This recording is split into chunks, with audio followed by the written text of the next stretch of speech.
the offense at Kentucky, and why do you think it's gone so bad? I mean, 116th in the nation right now.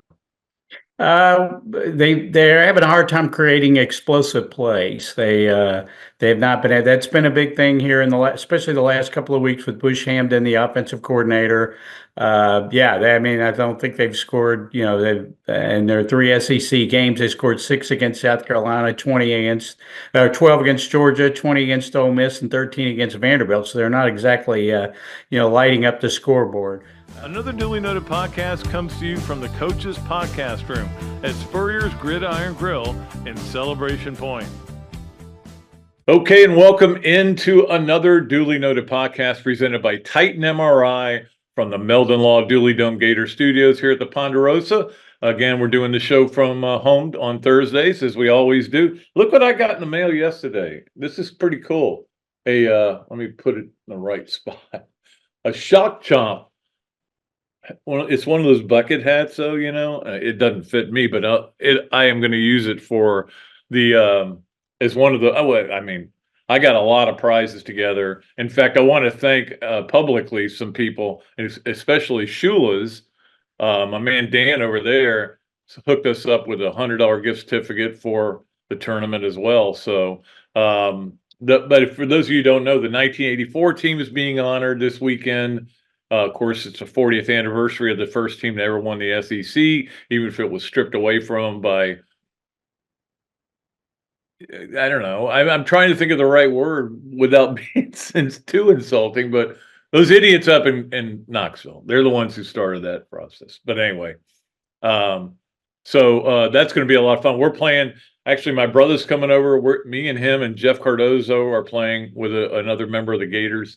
I can't wait. It's going to be a lot of fun just to see all the guys. And again, John L. Williams is Mr. Two-Bit, so it's going to be a great weekend. I know it's homecoming, but homecoming isn't what it used to be. We talked about that a lot this week on the radio show. It's just not, and the game is not. I'm sure Kentucky is not using the fact that it's homecoming as incentive. I mean, you got all SEC games are all you're playing. You got to play somebody for homecoming. I remember that one year LSU took it personally, and Mike Griffith was coming up and go, what do you have to say about that? Are you gonna ask Dan Mullen about them playing? No, it was McElwain. You can ask McElwain about them playing them on homecoming. I'm like, what? They played them on homecoming before. They played them on a homecoming like 3 times. Homecoming doesn't mean anything anymore. Now, it does mean something to some people, and there's no doubt about that. But it's not the biggest deal in the world, and you're not playing, West Texas State or somebody like that. So anyway, it's just a big game is what it is. One of the biggest games for Billy Napier, and we'll talk about that in just a second. I wanted to let you know John Clay will be our guest today from the Lexington Herald-Leader. Love John. He's a great friend and really knows his stuff. So looking forward to see what he has to say. I was actually on with Dick Gabriel up in Lexington today and on the radio. And we talked a lot about the things I'm going to talk about here, but that was good fun to talk to. And I did tell him, I said, you're going to get great weather, man. It's going to be I think it's going to be like 66 degrees at kickoff. Ooh, nice and chilly. It's chilly now. I am wearing my sweatshirt here. You can see my Florida Golf sweatshirt. Yeah, baby. I love my Florida Golf sweatshirt. It is comfortable. And it is chilly here, though. It's funny because in my house, my office here is the warmest room in the house, which is not good sometimes because sometimes it gets really hot. The sun comes in and even with the AC on, it gets a little warm. But today it's the warmest room in the house, and it's good because it's cold outside, man. Cold for us. Now, we're different than people who live. I'm sure there are people in Michigan, and we have a caller who calls from Michigan all the time, and I'm sure that they're a little colder up there. And I watched the Yankees game the other night, and you could tell everybody was cold up there. We're not cold. This is cold for us. For October, what is it, the 15th? Yeah, 15th. It is cold for us, but it's not cold. Anyway, John Clay's going to join us today, and of course, Coach Spurrier on Monday, and then Danny Werfel on Thursday. Can't wait to talk to Danny. That'll be a lot of fun too. Maybe he can straighten us out on what's going on here. And we'll talk a little bit about his golf tournament coming up as well in a couple of weeks. There's a lot of stuff going on.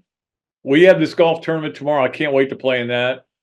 2 weeks. That Friday is the Phoenix Fox tournament. Sarah, I just met with her. I'm getting prizes together for her as well because I'm that kind of guy.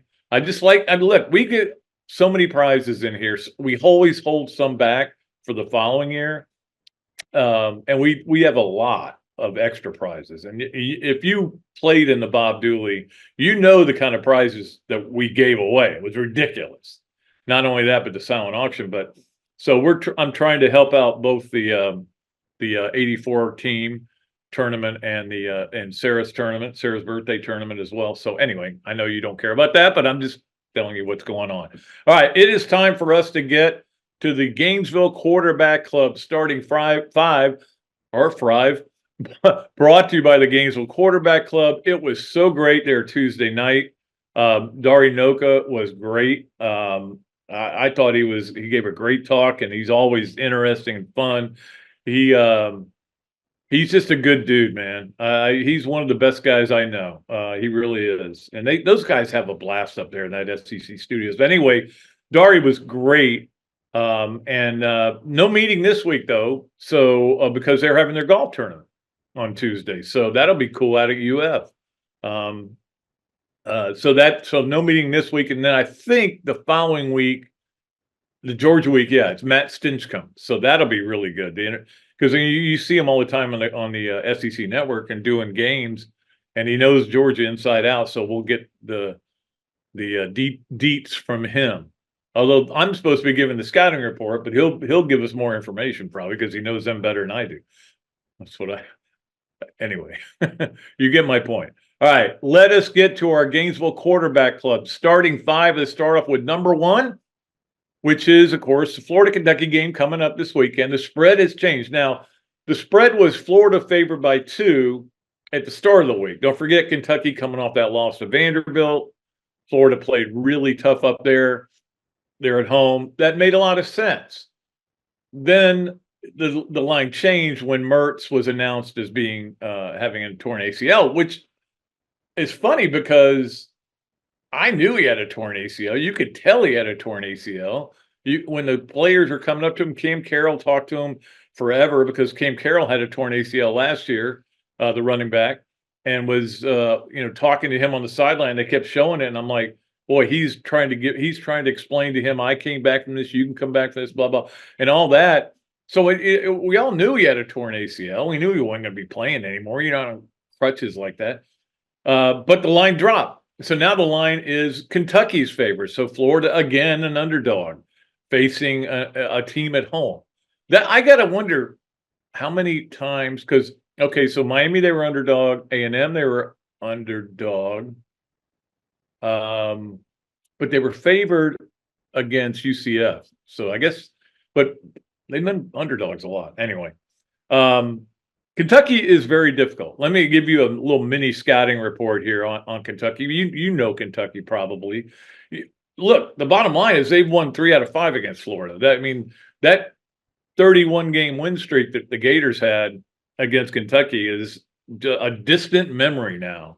And they've come in here and handled Florida. They handled Anthony Richardson, and a lot of those guys are still there. You know that J.J. Weaver and Deion Walker. I mean, they got really good defensive players. Let me tell you what, this is one of the best defenses Florida will face all year. Maybe the best. You can make an argument. Well, Georgia's not as good on defense this year, so I don't know who else would be better. Maybe Miami might be the best defense, or maybe Texas A&M. The bottom line is they're facing a really difficult defense. They are 4th in the country in total defense. However, they're 116th in offense. So what are we going to get? You know what we're going to get at 7:45 p.m. on the SEC network. We're going to get a rock fight. And again, when you've got a quarterback who's, it's not like he's starting his first game. His first start was against Samford, but he's this is his first meaningful start. It's not his first meaningful playing time. And now you look back at it and you go, hey, while I didn't agree with the plan that they had, first series, second series, then put Lagway in third series no matter what, I didn't agree with that, but now it makes a lot of sense in retrospect. So if we're going to second guess everything, then we got to look back at the decision to play Lagway the way they did. And now they've got him at least more ready than he would have been. However, is he ready for what he's going to face? I don't know. That's going to be the big question. What kind of offense do they run here? Do they just say, hey, we're going to just pound the ball and we're going to try to be more physical than you? Well, I don't know how. I mean, that's what Vanderbilt did, but I'm not sure that Florida's capable of doing that. And especially because you've got two running backs that are listed as questionable. Montrell Johnson, who's got an ankle, being one. Trayon Webb, who nobody knows what he's got, is another. Didn't play last week. In fact, I kept looking for him. I was wondering why he was out, but I mean, I don't have a feel again for this game. I hope Florida can find a way to win this game. It is a big, huge game for Billy Napier. Of that, there is no question.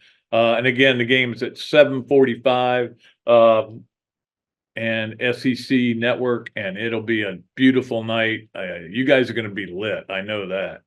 That fan base is going to be lit. I know what they've been going through. They're mad. They're angry. And let me tell you what. The boos will come, and if the offense isn't working, if they're down 6-3 at the half, the boos will come. But look, we've already heard them, so it's not like it's anything new. We'll see how it all works out.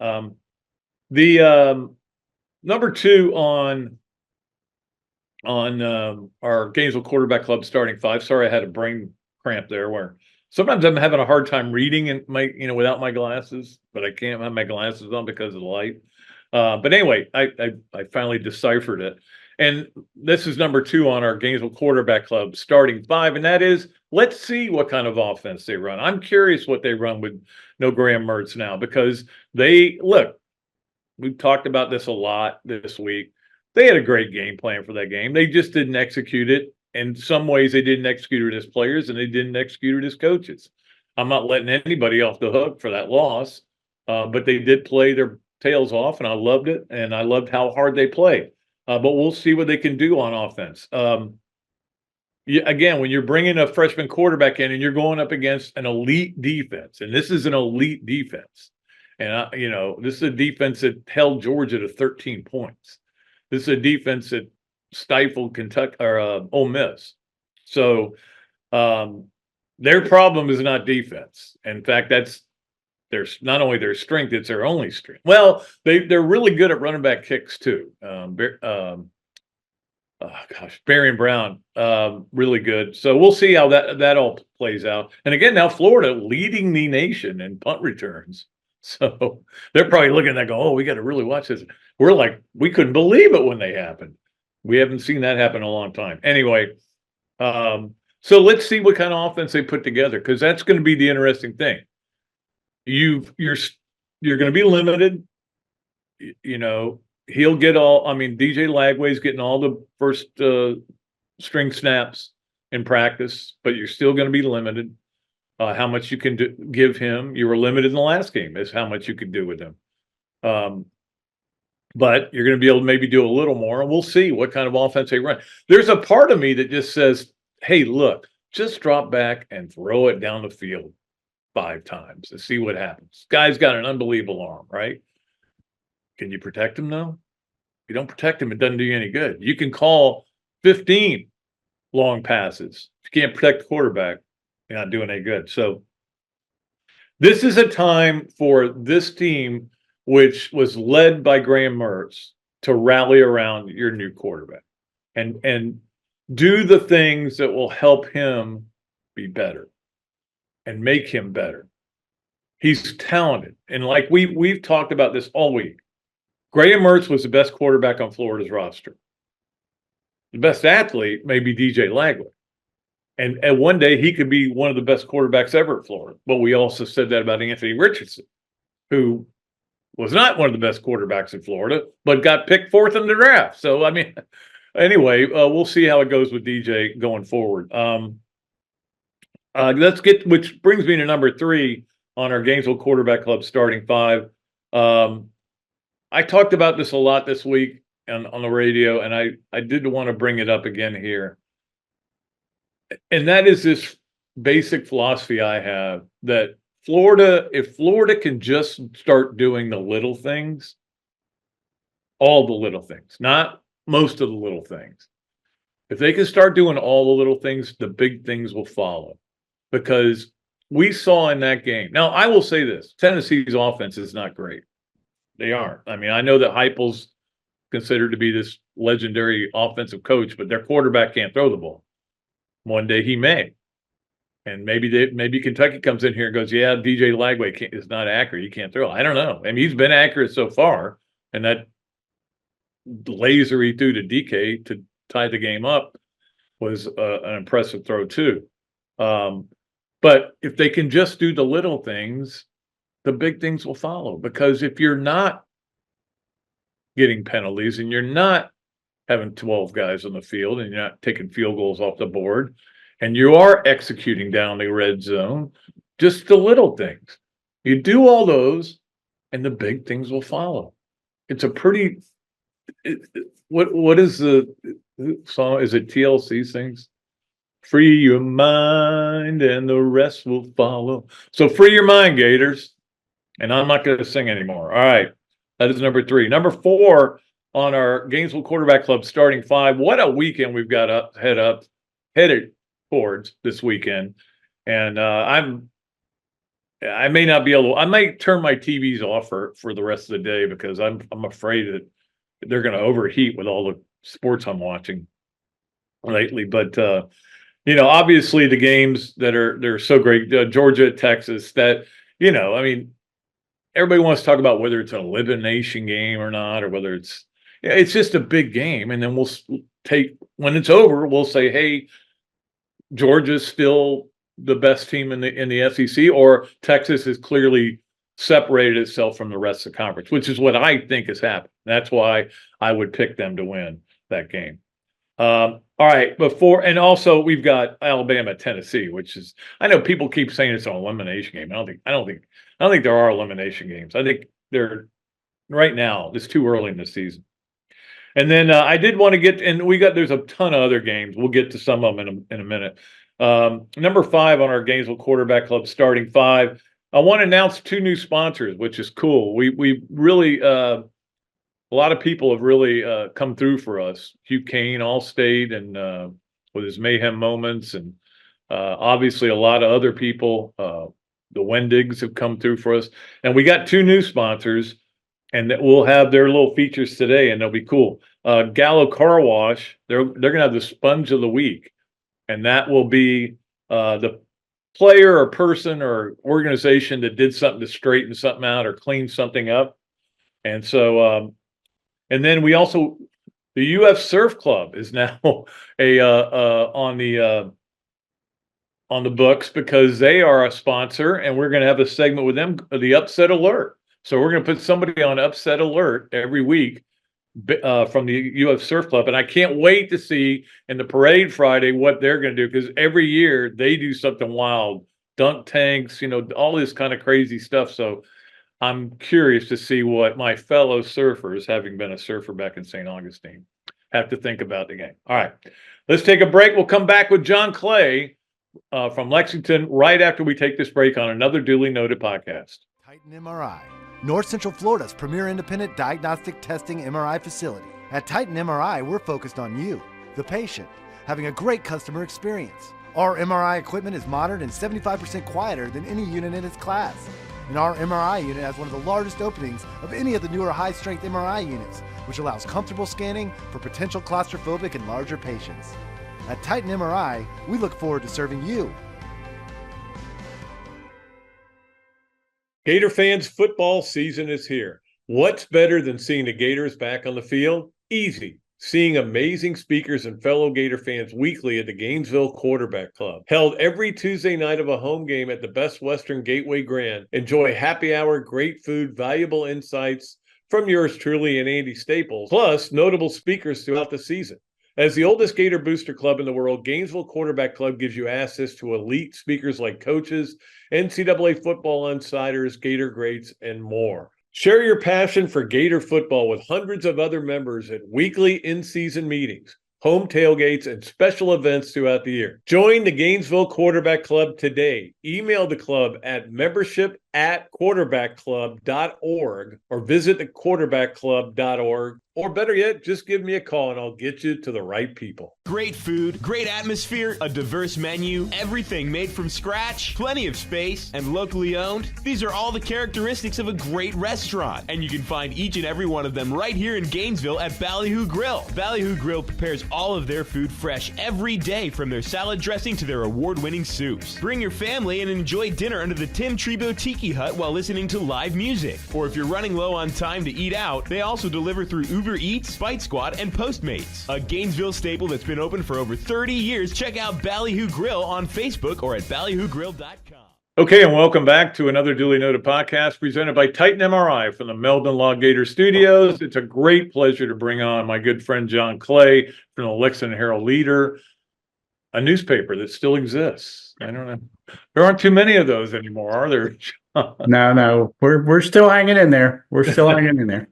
Yeah, well, I mean, you obviously have a rabid fan base up there, as you know, but I'm curious what the take is right now on the offense at Kentucky, and why do you think it's gone so bad? I mean, 116th in the nation right now. They're having a hard time creating explosive plays. They've not been. That's been a big thing here especially the last couple of weeks with Bush Hamden, the offensive coordinator. I don't think they've scored. In their 3 SEC games, they scored 6 against South Carolina, 12 against Georgia, 20 against Ole Miss, and 13 against Vanderbilt. So they're not exactly, lighting up the scoreboard. The offensive line's had trouble protecting the quarterback in passing situations, and the running backs they've been able to run the ball fairly effectively, but they haven't been able to break off big plays. The biggest play they've had was probably the most important play they've had in the season so far, when they had a 4th and 7 on their own 20 late in the game against Ole Miss and threw a 63-yard pass. Brock Vandegrift to Barryon Brown, which set up the go-ahead touchdown, which turned out to be the winning score. But those have been few and far between. So I would say right now that's been their biggest problem. Yeah, Vandegrift, I think a lot of people said, "Oh, that's a perfect portal guy to get," because he was going to sit obviously behind the guy who's there, but at Georgia. But I've watched him play. I know he's getting a lot of heat because of the pass rush, but I haven't seen anything that's been overly impressive. It's fun. Yeah, my colleague John Hale, our beat writer for Kentucky football, just wrote a story about through 6 games. It's really hard to know. It's hard to get a good read on Brock so far. He's had his moments, like I mentioned, that game against the throw against Ole Miss to Barryon Brown. He's also had a terrible game against South Carolina. He was 3 of 10 through a pick 6 in that game. It's hard to know at this point how. And as you mentioned, the offensive line, for the first time this week, they started talking about maybe making some changes on the offensive line, getting a couple of young guys in the rotation. Cortland Ford, who was a transfer from Southern Cal last year, didn't play a whole lot last year, has been hurt, has not played this year. They've talked about putting him in the rotation more. But yeah, it's, Brock has all the things you look for. It's one of the reasons he was a 5-star recruit coming out. He originally committed to Lincoln Riley in Oklahoma before changing his mind, deciding to commit to Georgia, sat behind Carson Beck for 3 years. From everything we heard, he was neck and neck with Carson last year in training camp, and Kirby went with Beck, and obviously Beck played really well, so Brock and Beck decided to come back, so Brock looking for someplace to go. It is a little notable that he committed to come here out of the portal when Liam Cohen was the offensive coordinator, before Liam Cohen left to go to Tampa Bay to be the offensive coordinator of the Bucs, and they're lighting up the scoreboard with Baker Mayfield. So that's not saying that he and Bush Hamden are a bad fit. Bush came in from Boise Boise State. And they've also used Gavin Wimsatt, a local kid from Kentucky who played his first 3 years at Rutgers, and was started at Rutgers. He had trouble throwing the ball there, but was a running threat. They're using him more as a wildcat quarterback, and we've seen quite a bit of him the last couple of games as well. Yeah, big guy too, can move the pile, and I think Right. that's kind of what they'll look for. And look, Billy Napier said, they asked him about the game, and he said it's going to be ugly. The game's going to be ugly, and it's always been. And what the great thing that Kentucky's been able to do against Florida over the last 5 or 6 years is make the game ugly and win it. And that's the thing. If they can do that again, I mean, they can easily walk out of here with another win. Yeah, the funny thing, I went back and watched the Florida-Tennessee game yesterday because I hadn't had a chance to sit down and watch the whole thing. To me, both teams, Florida against Tennessee and Kentucky against Vanderbilt, looked like the same team. They kept shooting themselves in the foot, making bad plays. Florida obviously with the 12 men on the field at the end of the first half, being in the red zone 4 times and only scoring a field goal in the first half. Kentucky had 12 penalties for 106 yards. They botched an extra point. They botched a field goal attempt. They had a 2nd and goal at the 1 where Stoops declined a penalty, which would have made it 1st and goal to 3. Instead, he took 2nd and goal to 1. They get a false start penalty. They get a run for 0 yards. They throw an incompletion, and then they screw up the snap on the field goal. It was stuff like that. So to me, it's kind of 2 teams that did not play, that could have easily won their game last. But they were their own worst enemy. So I think a lot will come down to Saturday. Who can get those types of things cleaned up? Because I was impressed with Florida, the way they moved the ball. Some of the things they did on defense against Tennessee, but they look to me a lot like Kentucky. Whenever you look like, oh, they got a chance to win this game, they would do something to lose the game. Yeah, and I mean, obviously, when Graham Mertz was in there, they did move the ball pretty well. And now he's obviously not going to be in there. And I'm sure that for Kentucky fans, they're probably, and I know this one, would be a fear of mine. Oh, DJ Lagway's going to have his coming out party, but that defense, I mean, it feels like all the guys that beat up on Florida 2 years ago here are still there. JJ Weaver and Walker and all these guys, they're still there, and they're going to wreak havoc on that. And that's Florida's offensive line's got to play well, or they have no chance to win a game. Yeah, Kentucky's defense has played well. Now, Brad White, the defensive coordinator, was not happy with the way they played against Vanderbilt, even though they held them to 20 points and I think under 300 yards of total offense. But he felt like that they had ample opportunities to get off the field during scoring drives and were not able to do so. But yeah, their defense has been their strength to this point. The thing that worries Kentucky fans is in the past, Kentucky has a reputation of not doing well against dual threat quarterbacks, and they see Lagway as a dual threat quarterback. So that's obviously a concern. I think you also have Florida. Kentucky's won 3 in a row in the series. I mean, that's almost unbelievable to Kentucky fans who went so long without beating Florida. So these Kentucky players, as you mentioned, there's a lot of players on this team that have confidence from that standpoint that they've beaten Florida. But I'm sure that Florida, on the other hand, think we can't lose to Kentucky 4 times in a row. We can't lose to Kentucky again at home. So you kind of got those 2 forces competing against each other.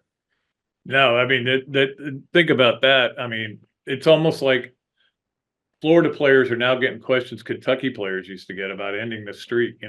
They would get tired of talking. I mean, I remember Stoops one year at media days goes, "Hey, that has nothing to do with these guys." But I mean, yeah, I mean, so it's unbelievable to think that Kentucky's been able to do that. But that says a lot about the job Mark's done up there to get that. I mean, they play such a physical brand of football. Yeah, they do. And of course, Kentucky fans, I think, are still scarred by your buddy Steve Spurrier's beatdowns on Kentucky teams over the years. But yeah, Mark's catching a little bit of heat. I think he's 5-9 in his last 14 games. Really, since they beat Florida last year in Lexington, they've gone 5-9. I think there's something like 2-8 in the SEC since then, maybe 2-9. I'd have to go back and look it up. But here's a weird thing, Pat. They played much better on the road than they have at home. They're 7-6 in their last 13 SEC road games, when they're 2-10 in their last 12 SEC home games. They're not sure what the rhyme or reason to that is. but they played better on the road. Like I said, they've had confidence in beating Florida the last couple of times down in Gainesville. So, but yeah, Kentucky, that's what Mark hangs his hat on. They want to play a physical brand of football. That was the thing about Georgia that was impressive when they played Georgia. Georgia has handled them pretty easily in the past. This year they had chances to beat Georgia. They lost 13-12, mainly because they matched Georgia's physicality. So we'll see what happens on Saturday with Florida.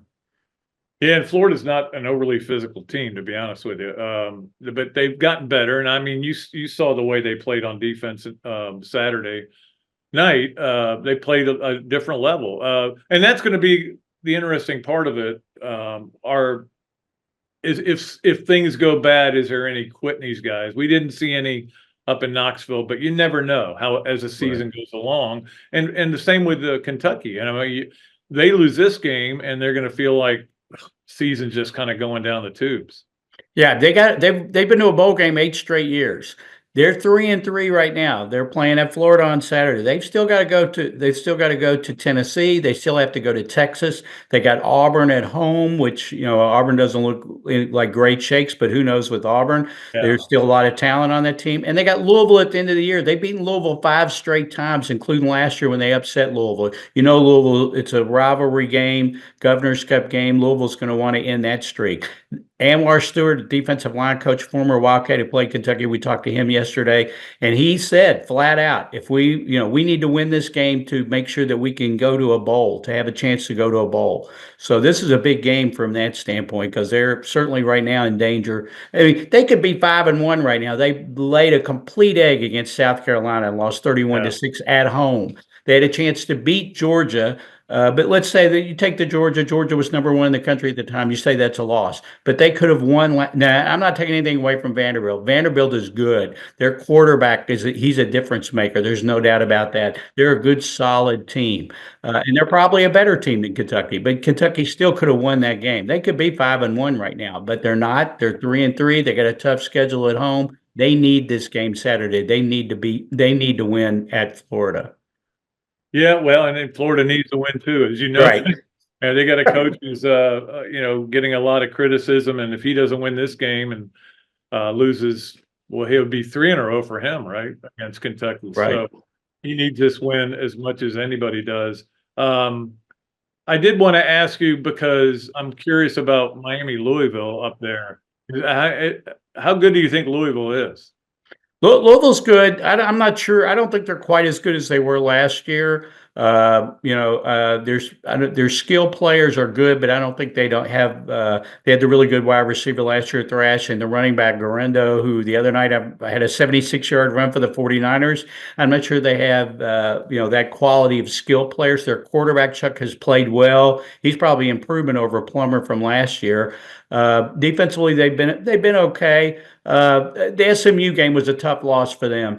They played SMU at home. They did not play particularly well. SMU's pretty good, but they did not play particularly well. My thing is, if you're playing a Jeff Brom team, he's dangerous. I mean, he is such a good play caller. Has such a good offensive scheme. He whenever you play him, it's dangerous. But I'm not sure this Louisville team is as good as the one we saw last year that made it to the ACC title game. Yeah, I think Miami's really good. I mean, obviously, when I saw them here, they were good, and then nothing has happened to change it. Although they've been lucky to win the last 2 games, but I mean, that'll be the interesting part up there for me. I wanted to quick ask you about a couple other SEC games. I know you'll be trying to watch these games. And 3:30, obviously, you've got the chance to watch Alabama, Tennessee. I mean, I don't know what I think about either one of these teams. In fact, I think the whole SEC, there's Texas, and then there's everybody else.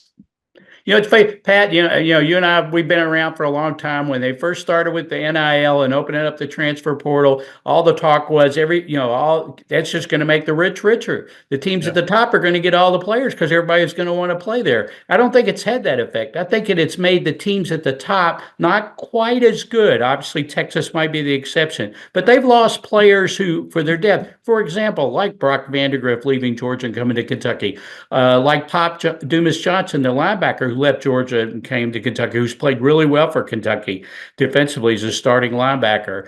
And I think the teams at the bottom are not quite as bad. Vanderbilt being an obvious example. They're not Vanderbilt's pretty good. They're not quite as bad as the past. Look at Mississippi State. I think Mississippi State's probably the weakest team in the league. They came back on Georgia and made that a competitive game by the end on last week. And you guys saw Mississippi State earlier in the year when played. They look like a team that might be improving. So I think it's a really strong league. So, yeah, I don't know what to think about Alabama or Tennessee. Heupel, his record at UCF, you know it there, Pat. You were there. He got off like gangbusters, but they kind of regressed a little bit by the time he left. Are we seeing sort of the same thing at Tennessee? I don't know. And Alabama's I thought they were lucky to win against South Carolina. I watched that game last week. So they could easily have 2 losses. So who knows? I'm like you. I don't know what to think about either one of those teams. Yeah, and I mean, obviously the big game is the Georgia at Texas, and that is again, I have a hard time with this pick. I picked Texas before the season to win the whole thing, so I got to stick with them and pick them. But I mean, I'm sure Georgia is looking at this as a chance to say, "Hey guys, we're still here." Yeah, but I don't think Georgia, after seeing them in person, I don't think Georgia's as good as they've been. Yeah, I agree. And people say, well, Beck is not playing as well. He doesn't have the same weapons he had last year. He doesn't have Brock Bowers to go to. He doesn't have some of those. He doesn't have a Lab McConkey like he did before. So I don't think Georgia. I look for Texas to win that game. I wouldn't be surprised if they win it by a couple of touchdowns. Actually, I just don't think Georgia. I think Georgia's good, but I don't think they are Georgia good like they've been the last 2 or 3 years. John Clay joining us on the Big Mills Cheesesteak Zoom line. So it is time for us to play Yes, No, Where, Maybe with him. Brought to you by Big Mills Cheesesteak. Go in there and say you listen to this, and you get free fries with the order. It is street dining done the right way. And let me tell you what, those cheesesteaks are unbelievable over there.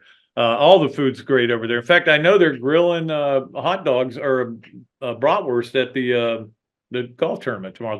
They're honoring the 84 football team, and they're having a golf tournament in the morning. Oh, okay. 40 years ago, came to Lexington, won that game to win the SEC, and now they're finally honoring them after 40 years. So that'll be kind of cool. All right. Yes, no way, or maybe for John Clay. Number 1, Kentucky makes a bowl game this year. That would be a definite maybe because they're going to have to get the 6 wins, and and like I said earlier, they've still got a tough schedule. Murray State is on the schedule. That's the only game I can look at and say of the games remaining, yeah, they should win that game. So I would say it's a definite maybe. I wrote the other day that they're not going to make it, so I guess I should say no way to back up my column. But I'll hedge a little bit and say maybe. Yeah. All right, number 2, Mark Stoops is the coach at Kentucky in 5 years. I would say no way. Not because, for one, he's on his 12th year. These days, coached the last 16 or 17 years which would be the case in any place. I would say the odds are against that. Mark has done a lot. Mark has actually, to the kind of disgruntlement of some of the fans here, he's done a lot of complaining about the NIL, and he's always been worried about the NIL. Is Kentucky going to be able to raise enough NIL funds to compete with the rest of the league? I think so far they've done okay, but that's a constant worry on his part. So no, I don't think. I don't. There's some people think he's going to retire or quit or move on after this year. I don't think that's going to happen. But I think 5 years is a long time down the road. Yeah, I think one reason Bobby got out of it was because their dad died of a heart attack at very young. That is correct. While coaching a high school football game they're in their hometown of Youngstown. Yeah, I think that's one of the reasons Bob has gotten out. And I think, Mark, I know that for a fact that Mark is definitely, I wouldn't say worried about that, but that's something that he keeps in mind. So that could be another factor as well. Yeah, absolutely. All right, finally for John Clay on Yes, No, Where, Maybe. You knew this was coming. Cat fans are angry because they were picked 8th in the SEC. What the H, man? That's right. So is it which yes, no way, or maybe? I think it's yes. Yes. Oh, yeah. No, yeah, they're definitely angry. They're definitely angry to be picked 8th and to be picked behind Arkansas. Of course, that's the thing too. But I mean, Mark Pope has done everything right since he got here. The fans are really enthusiastic. They're excited about seeing Mark Pope. They're very looking forward to seeing what kind of team he has. But nobody knows what kind of team he has. Everybody's new. There's not a single player back from last year. There's only one player on the team that was ever coached by Mark Pope, and that's Jackson Robinson. So, who knows? This team could be a Final Four team. They might not make the NCAA tournament. We don't know. And we'll see, how they blend together and how they play together. I think them also, though, being picked 8th, they were 23rd in the AP poll, though that also shows how strong the league is. I mean, it's a really strong league. Mark Pope is stepping into a really strong league. When you look at Alabama, I look for Florida to be better. I think Todd Golden's done a really good job. He's got better every year. You look at the teams at the top. Auburn's going to be good again. Tennessee. You got Cal at Arkansas now. It's a really strong league. So who knows? But I know everybody, including myself, they're excited to find out what exactly this Kentucky team is going to look like. Did you miss Cal at all? It's funny because Mark Pope last week had his basketball media day, and it took us a little time to adjust because Mark actually tried to answer the questions. We were so used to Cal. Cal always had a message he wanted to get across. If you asked him about, let's say you asked him about Reed Shepherd, then he would start talking about, some bench warmer who's really looked good in practice because he wanted to build up the confidence of that guy. So, no, I had no knock on Cal. It was time. It was time for Cal to go. He knew it was time for him to go. The fans were ready for him to go. No, he did a great job here, especially those first few years. But by the end, it was time for Cal to move on. Yeah. I mean, once you lose some of those games, I mean, I quit buying T-shirts. I mean, for whoever, I used to buy one for everywhere I knocked them out. But I mean, I had too many T-shirts in my They drawer. busted your budget, huh? That's right. That's right. John, great talking to you. We'll be back with more of another duly noted podcast presented by Titan MRI from the Meldon Law Gator studios right after this break. Meldon Law has been serving personal injury victims since 1971. In those days, Jeffrey Meldon's presence as an attorney in the music scene dubbed him with the nickname the Hippie Attorney. And although times have changed, two things haven't: our commitment to bettering our community by helping the injured, Albert, are you ready to go to the game? and our love for the Florida Gators. If you bleed orange and blue, Meldon Law is the firm for you. Adams Rib Company has been a staple of Gainesville for more than a decade and a staple of the Dooley house ever since Kelsey's teeth came in. The first time I walked into Adams, I told my daughter that the green beans are always a test of a great barbecue restaurant, and they were perfect. You know about the ribs that melt in your mouth, and my favorite, the turkey plate. But be sure to go in on Fridays for Nana's Fish Nuggets. They will melt in your mouth. Adams Rib Co., a Gainesville great. Another duly noted podcast comes to you from the Coach's Podcast Room at Spurrier's Gridiron Grill and Celebration Point. You can watch and listen to us on Facebook and YouTube for every podcast that we do on Mondays and Fridays at 2 o'clock. Listen to the podcast whenever on Apple Podcasts, Spotify, Google Podcasts, Overcast, any of the other 39 platforms where you can find this podcast or your favorite podcast. Remember to like, follow, and subscribe. If you have any questions or comments, leave them in the comments section below or call me if you want to do some advertising at 352-317-3444. Okay, and welcome back to another duly noted podcast presented by Titan MRI from the Meldon Law Gator Studios. Appreciate John Clay for joining us. Always a great time with him. Let's get to our Hesser and Kipke 3 things. And I think Ken and Jennifer were at the Stones concert last night. He sent me a couple of songs, videos, and I think it was the Stones. I had a hard time hearing exactly what it was, but I think it was. Anyway, he goes to a lot of concerts.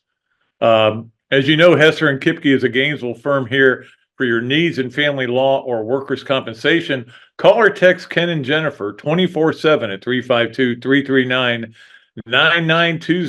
Hesser and Kipke, nearly 50 years of combined legal experience and about to celebrate their 5th anniversary in January. We appreciate Hesser and Kipke for all the great stuff they have done for us over the years. And let's get to three things. Number one, want to send congratulations out to three people who went into the state of Florida Hall of Fame, which I guess is the big one, for the state.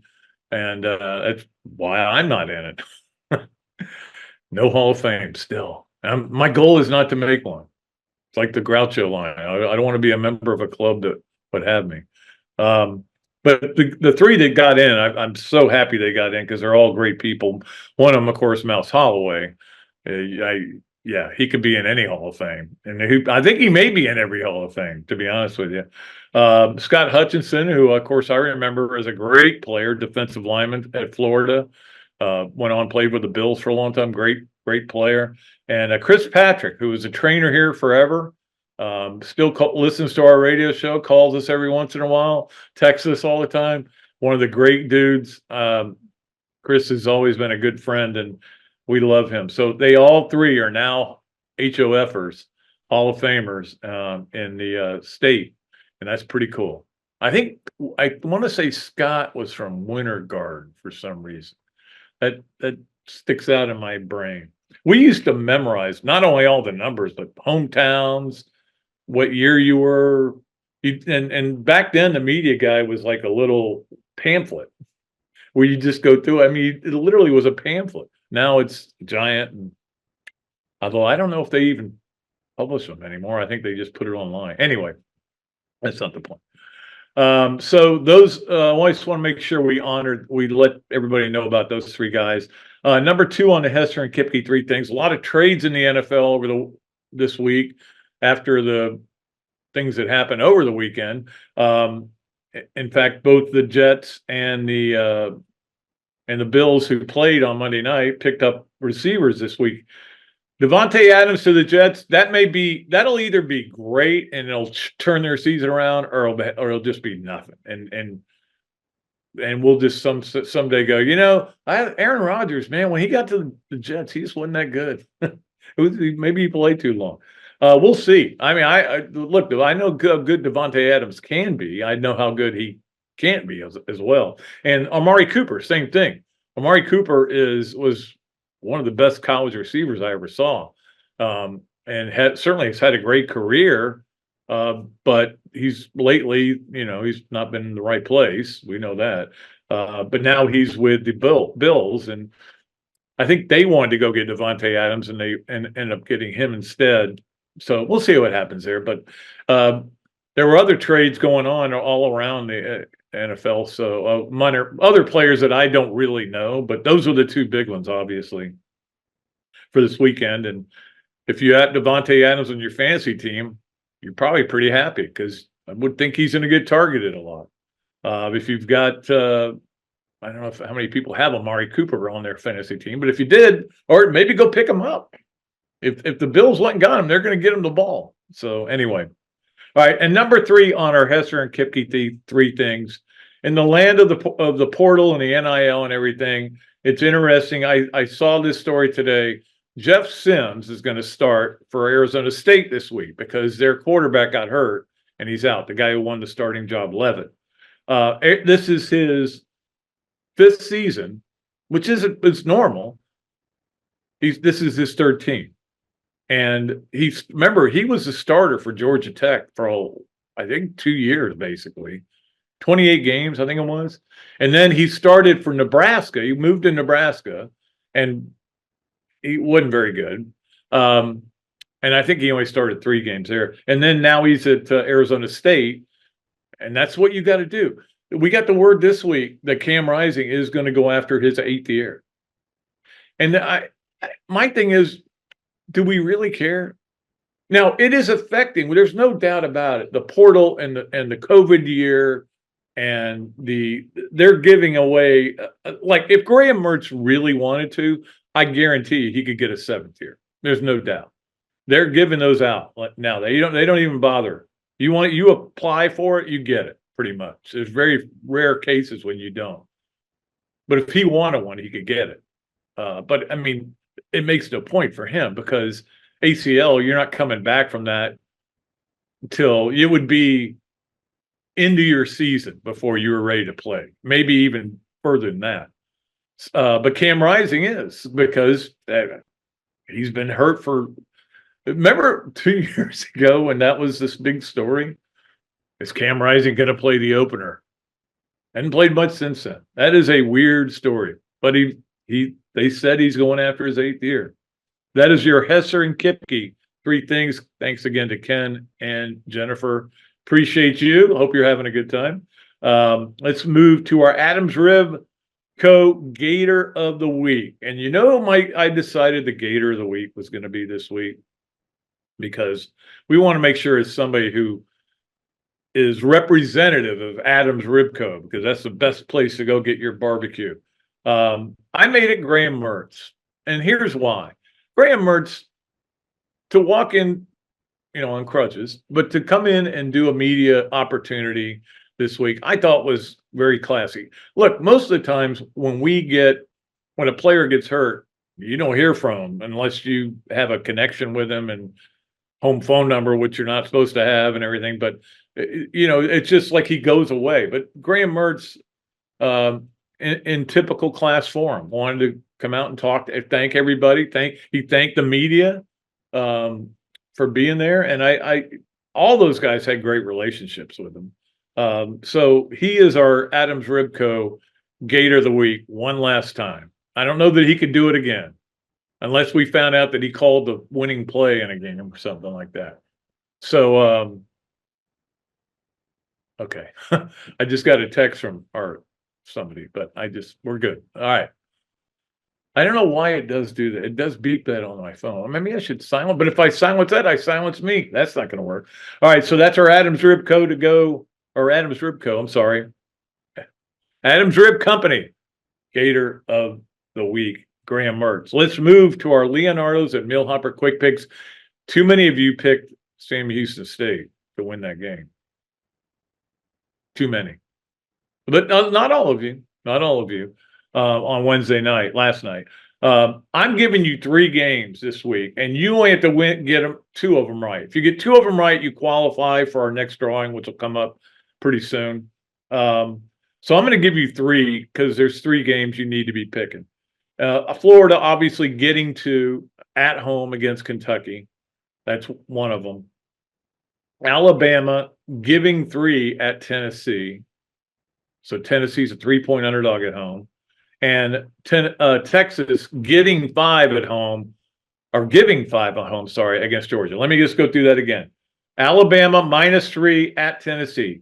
Georgia +5 at Texas. So if you take Georgia, you get 5 points. And then Florida getting 2 at home against Kentucky. 3 games, pick 2 right. Pick them all, but get 2 right and you qualify. I just wanted to include them all so you guys could have fun with it. Because that's what the Leonardo's and Millhopper Quick Picks is supposed to be. A lot of fun, right? There we go. All right, let's move to this, that, and the other. And it is brought to you by Ironwood Golf Course, by Dar Shakow Insurance, and by our good friends at Ballyhoo Grill. Probably heading there this weekend. Appreciate all those people. In fact, we'll be playing golf out at Ironwood tomorrow, Friday morning. That's where the 84 team golf tournament's going to be. So, hey, you want to come out and get some autographs? I'm not giving autographs, so I'm just going to tell you. All right. This, that, and the other to this. Storming the field. It's come up again because we've seen at least three SEC teams do it in the last 2 weeks. And I don't know why LSU stormed the field against. I was trying to explain to my wife why I think they did, because when you're losing the whole game and you think you've lost the game and you come back and the only time you ever led was on the last play of the game, that is really emotional. It's, and you're hammered, all these students, and the students don't know that you're not supposed to beat a team ranked that high. And when you do beat them, it's a big deal, but you're supposed to beat them at home. And anyway, but they did storm the field there. They stormed the field at Arkansas till they beat Tennessee, and they stormed the field at Vanderbilt, which was the first. after they beat Alabama. I got to be honest with you. I turned the Tennessee game off. I assume they didn't storm the field again. I don't think they did. But anyway, that obviously the SEC has tried to take a very strong approach to it by these fines going from they just changed this rule a couple of years ago. Fines going from 100 to 250 for the second offense, and that even if it's football and the $100, then you storm the court in basketball, it's another 250, and then it's 500 for the third offense. And I don't know what the fourth offense is. On double secret probation. So that is of this, that, and the other. Was I did not know this until Dari Noka told us Tuesday night, and then I talked to somebody else about it. They go, "Oh yeah, we know that's true." Okay, I didn't know this, but maybe I'm just stupid. That money goes to the team that had the field stormed on. So Alabama got paid to lose to Vanderbilt. Tennessee got paid to lose to Arkansas. That doesn't seem like it makes any sense. Now I think they used to give it to charity. I'm pretty sure. My recollection is that I had a conversation with somebody over at the SEC office a long time ago, and that's where the money went. It went to charity. And I know in the NFL it does. Like all that fine money goes to charity. It doesn't go to the NFL. It goes to some kind of charity. But I didn't know it went to the other team. So actually, if they get a chance to lose, if this team beats you, you get $500,000 because this will be the third time if they storm the field. This will be the third time they storm the field. Hey, you might want to take a knee. I mean, I would never do that, but it is crazy. And the other is how dumb it is. But you and Dari brought this up, and I thought the same thing. What people in all these southern states are going through right now with this hurricane recovery that we're all dealing with. You couldn't give that money to the Red Cross or some kind of charities or to help with that instead of giving it to the other team. Yeah, I'm sure Alabama needs that $100,000 they got from Vanderbilt. It's a dumb rule, and it's a dumb move. So, but anyway, it is what it is, and that is this, that, and the other. Let's move along to one of our new features here, the Gallo Car Wash Sponge of the Week, and brought to you by Gallo Car Wash, and they're all over town now. This has become the place to go to get your car done and detailed and everything, and we appreciate them for being a sponsor, Gallo Car Wash. So here is our sponge of the week. And the sponge of the week that cleaned things up the best, the NCAA, believe it or not. We never give them any credit for anything. It only took 4 days for this to happen. But if many of you know that in the Oregon-Ohio State game, and again, I'm watching it with the sound off because I'm watching the Gator game and everything. And there's just a lot going on at that point. But they had 12 guys on the field on purpose because they knew they could stop them. Boy, it would be embarrassing if they hadn't.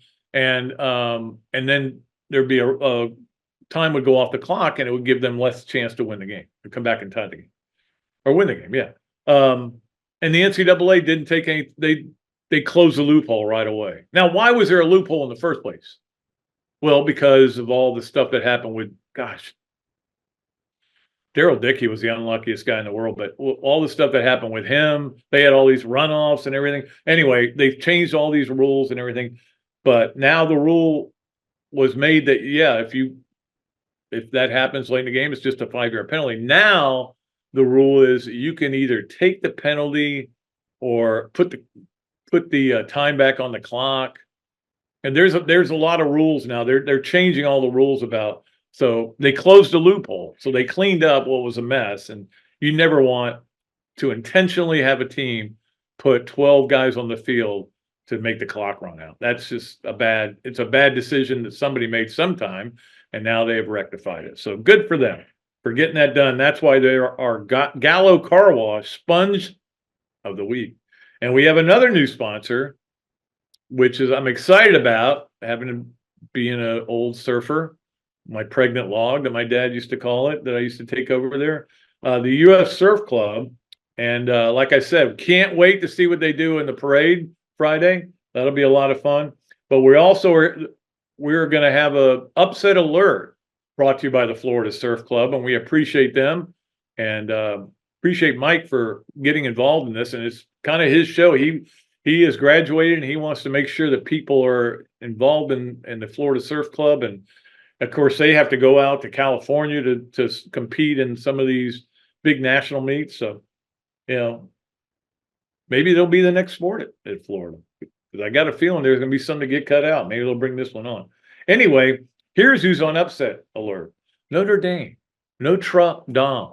Now, they're 11.5-point favorites. And I will say this. To be on upset alert, you got to be at least a touchdown underdog. 3-point underdog, that's not upset alert. You got to be on upset alert, you've got to be at least a touchdown underdog. Notre Dame is 11.5-point favorites over Georgia Tech. Now, the game's in Atlanta at the Mercedes Dome, and they'll be mostly Notre Dame fans there, to be honest with you. But I'm still putting them on upset alert because they have lost so much. They just lost their starting defensive back to a injury this week. They've lost, I think, 3 starters to injury for the season.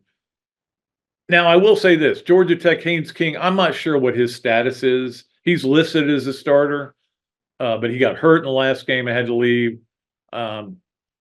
He's going to have to be healthy and play well for them to win this game. But I think they win. I would bet them to cover. I think it's a lock bet on a cover.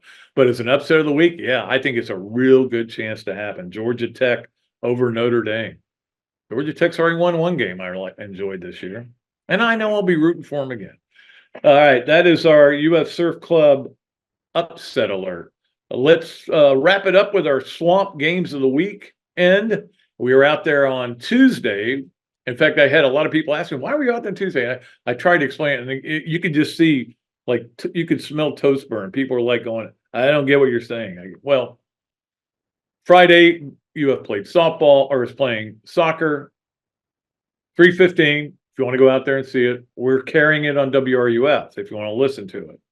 But because of that, we had to move everything around on these other, all of our other great sponsors and people that we go out to on radio. And so we were out in the swamp Tuesday, and we had a blast out there. Had so much fun, and look forward to being out there again. I think it's next Thursday, not this coming Thursday, but the following Thursday. We'll be out there again.